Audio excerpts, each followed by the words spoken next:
ಈ ಪ್ರಾಣ ಉಳಿಸುವುದಕ್ಕೂ ಕೊಲ್ಲಿಸುವುದಕ್ಕೂ ನೀನೇ ಕರ್ತಳು. ನಾನು ನಿನಗೆ ಹೆಚ್ಚಿಗೆ ಹೇಳುವುದಿಲ್ಲ. ಪ್ರಯತ್ನ ಪೂರ್ವಕದಿಂದ ಆಸನೇಂದ್ರಿಯನ್ನು ಎನ್ನ ವಶ ಮಾಡಿಕೊಳ್ಳ ಮಕ್ಕ.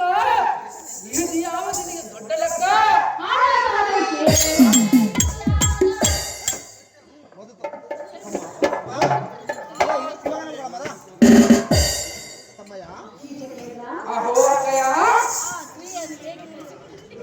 ಹೌದಾಗ್ರಿ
ನಿನ್ನ ಅಕ್ಕರತೆಯ ವಾಕ್ಯವನ್ನು ಕೇಳಿ ಹಾಲು ಸಕ್ಕರೆ ಸಮದಂತೆ ಪರಮಾನಂದವಾಯಿತು.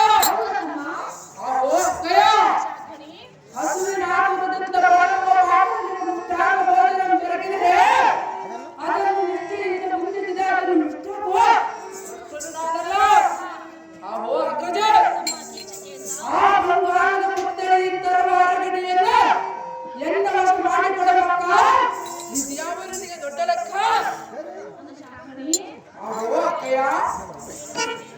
ಅದೇ ಚೆನ್ನಾಗಿ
ಚಂಡಿ ಹೋಯ್ತು ನೋಡು ಮರ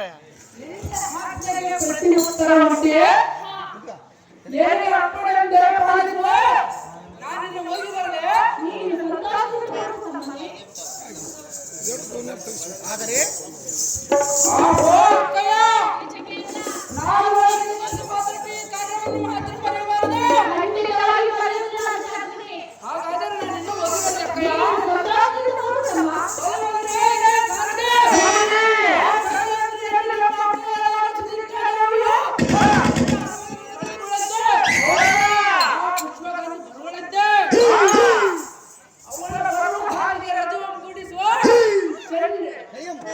ಚಳಿಯವಾಗಿಸುವ ರಂಗೋಲಿ ಎಂಬರಿಸುವ ಸಸಿಮುಗಿಲು ಬಿಸಿಲು ಕಾಡದಂತೆ ಅಂಬೆರವನ್ನು ಹಾಕಿಸುವ ಚಳಿತನದ ಕಟ್ಟಿಸುವ ವಿಚಿತ್ರವಾದ ಕನ್ನಡಿಗಳನ್ನು ಕಟ್ಟಿ ಸಿದ್ಧಪಡಿಸಿ ಮತ್ತೆ ಹಾಕದಡ ಅವಳ ಬರುವ ವೇಳೆ ಇದು ಎಂಬ ಹೆಣ್ಣ ಗಡಿಗೆ ಬ್ಯಾಡ ಬೇಡ